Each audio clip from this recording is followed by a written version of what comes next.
করে দেখবেন যে আজকে যখন গতকালকের আমার বক্তব্যের অসমাপ্ত বক্তব্য যখন দিয়েছিলাম, এই জাজমেন্টের মধ্যে অর্থাৎ সাবেক প্রধান বিচারপতি এবিএম খায়রুল হক সাহেবের রায়ের মধ্যে অন্যতম বলা ছিল যে যদি কোনো কারণে একটা সিস্টেম অর্থাৎ তত্ত্বাবধায়ক সরকার ব্যবস্থা কেউ যদি সেটা কোনো কারণে ভঙ্গ করে কিংবা সে যদি অপব্যবহার করে, তা এই কারণেই উনি এই রায়টি বাতিলের অন্যতম কারণ হিসেবে উল্লেখ করেছেন।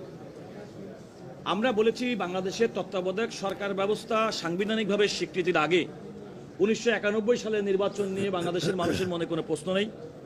পরবর্তী দুটি নির্বাচন নিয়ে অর্থাৎ 1996 এবং 2001 সালের নির্বাচন নিয়ে কোনো প্রশ্ন নেই। 2008 সালের নির্বাচনটা আমি বলেছি সাংবিধানিকভাবে ওই নির্বাচনটি তৎকালীন সংবিধান সম্মতভাবে হয়নি, কারণ 90 দিন মেয়াদের যে তত্ত্বাবধায়ক সরকার ব্যবস্থা তার অনেক বাইরে গিয়ে নির্বাচনটি অনুষ্ঠিত হয়েছে।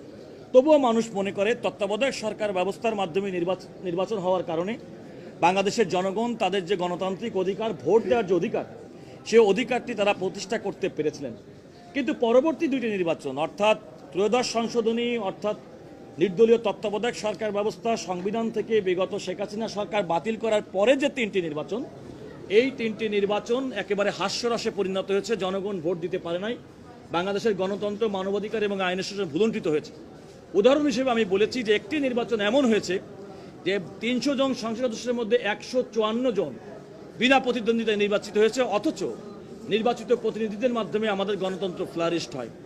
আমি বলেছি আদালতের সামনে গণতন্ত্র হচ্ছে আমাদের বেসিক স্ট্রাকচার অফ কনস্টিটিউশন, আমাদের সংবিধানের মৌলিক ভিত্তি হচ্ছে গণতন্ত্র, এবং সেই গণতন্ত্রকে সুসংহত করার জন্য একটি ফ্রি ফেয়ার নির্বাচন এবং সেই নির্বাচন করার জন্য রাষ্ট্রীয় ব্যবস্থার মধ্যে সংবিধানের ত্রয়োদশ সংশোধনের মাধ্যমে সাবেক প্রধানমন্ত্রী বেগম খালেদা জিয়া সংবিধানের নির্দলীয় তত্ত্বাবধায়ক সরকার ব্যবস্থার যে বিধান রেখেছিলেন, সেই বিধানের মাধ্যমে বাংলাদেশের জনগণের ভোটের অধিকার প্রতিষ্ঠিত হয়েছিল।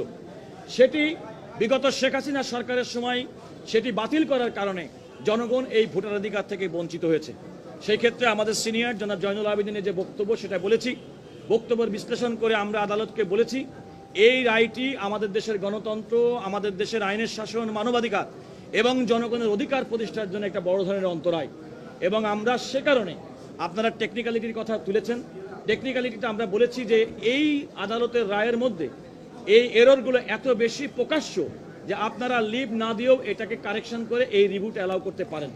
আদালত বলেছেন পদ্ধতিগত কারণে লিভ গ্রান্ট করেছেন, যেটি শুনেছেন 21শে অক্টোবর পূর্ণাঙ্গ শুনানির জন্য দিন ধার্য করেছে। আমরা মনে করি, আমরা প্রত্যাশা করি এই দেশের জনগণের প্রত্যাশা অনুযায়ী জনগণের ভোটার অধিকারের জন্য একটা নির্দলীয় তত্ত্বাবধায়ক সরকার ব্যবস্থার মাধ্যমে মানুষ ভোট দিয়ে নেতা নির্বাচনের যে সুযোগ পেয়েছিল, তত্ত্বাবধায়ক সরকার ব্যবস্থা এই রিভিউ অ্যালাউ করার মাধ্যমে যেটি সংবিধানে ফিরে আসবে, মানুষ তার ভোটার অধিকার ফিরে পাবে, গণতন্ত্র ফিরে আসবে এবং আগামী দিনের বাংলাদেশের আইনের শাসন, মানবাধিকার সুপ্রতিষ্ঠিত হবে। সবাইকে ধন্যবাদ।